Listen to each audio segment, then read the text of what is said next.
আসসালামু আলাইকুম। তো আজকে আমি বেসিক্যালি বাংলাদেশের প্রধানমন্ত্রী শেখ হাসিনা এবং শাকিব খানকে নিয়ে কথা বলবো।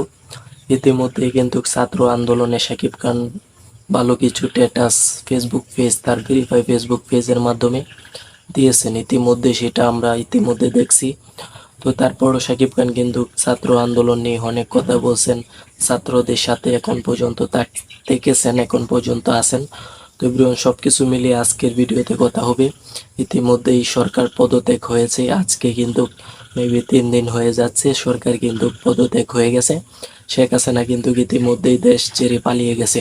তো এভরিওয়ান এটা নিয়ে তো আমরা 3 দিন লাগাত ভিডিও করতেছি। আজকের এই ভিডিওতে বেসিক্যালি শাকিব খান এবং শেখ হাসিনা ছাত্র আন্দোলন এসব নিয়ে কথা বলবো।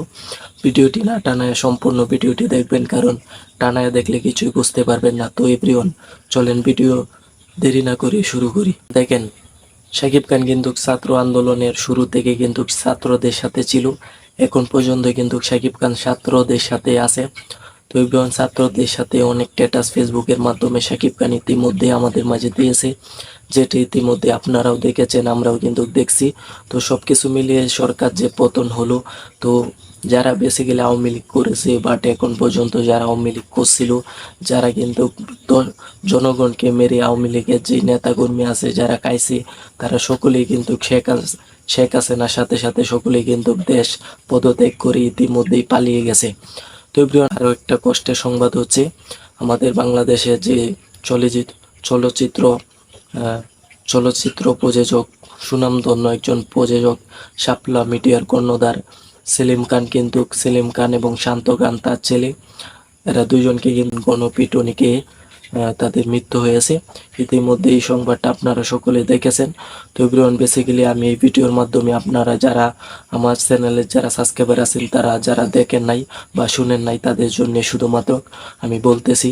কারণ সেলিম খান কিন্তু মানুষের অনেক কিছু মেরে কিন্তু খাইছে। তো এভরিওয়ান এই বিষয়টা নিয়ে আমি পরবর্তীতে নেক্সট একটা বড় ভিডিওতে কথা বলবো। তো এভরিওয়ান কষ্ট এটাই লাগছে যে সেলিম খানের ছেলে শান্ত খান ইতিমধ্যে কিন্তু আমাদের মাঝে বাংলা চলচ্চিত্রে কিন্তু ইতিমধ্যে কিছু সিনেমা কিন্তু করেছে বাবার প্রযোজনা থেকে, বাবার নিজস্ব প্রযোজনা থেকে কিন্তু 2-3টা সিনেমা ইতিমধ্যে শান্ত খান করেছেন।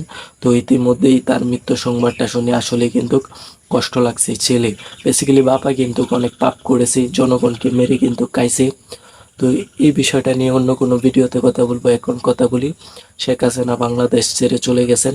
ইতিমধ্যেই যারা আন্দোলন করেছেন, যে ছাত্ররা শহীদ হয়েছে, ইতিমধ্যে যে ছাত্ররা যে অধিকারটা নিয়ে আন্দোলন করেছেন, সেটা কিন্তু বেসিক্যালি ফিরে পাবেন এবং ছাত্ররা কিন্তু ছাত্রদের কাছে কিন্তু অনেকেই জানতে চাচ্ছেন, অনেকে কিন্তু জানতে চাচ্ছেন ইতিমধ্যে যে ছাত্ররা আসলে কাকে চান প্রধানমন্ত্রী হিসাবে, কার উপরে নির্ভর করে আবারও দেশটা দেয়া যায়।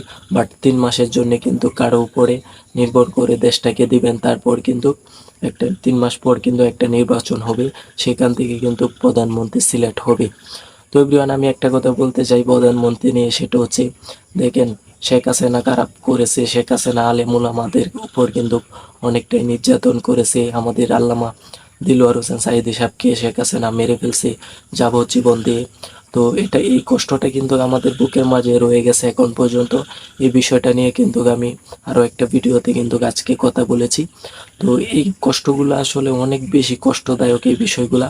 তো শেখ হাসিনা চলে গেছে, এরপর যে কোনো একজন সরকার বাংলাদেশে হলে, কোনো একজন সরকার যদি এরপর বাংলাদেশে হয়, তারা কি দোষ করবে না? তারা কি মানে জনগণকে, তারা কি ছাত্রদের ভালো করবে বা তারা কি জনগণকে মেরে খাবে না? এসব কি কোনো গ্যারান্টি আছে?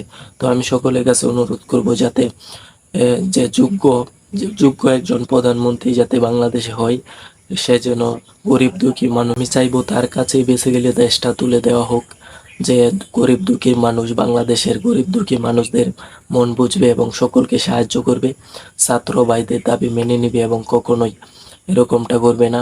দেশের জনগণ যেভাবে ভালো হয়, সবসময় উন্নয়নের কাজ করে যাবে, এরকম একজন প্রধানমন্ত্রী আমরা নিয়োগ করতে চাই বাংলাদেশের জন্য। তো এভরিওয়ান প্রধানমন্ত্রীকে কাকে দিলে ভালো হয়, এই বিষয়টা নিয়েও আমি একটা ভিডিও তৈরি করব। আমার জন্য দোয়া করবেন। আজকের ভিডিওটি ছিল এই পর্যন্তই। আসি, আল্লাহ হাফেজ।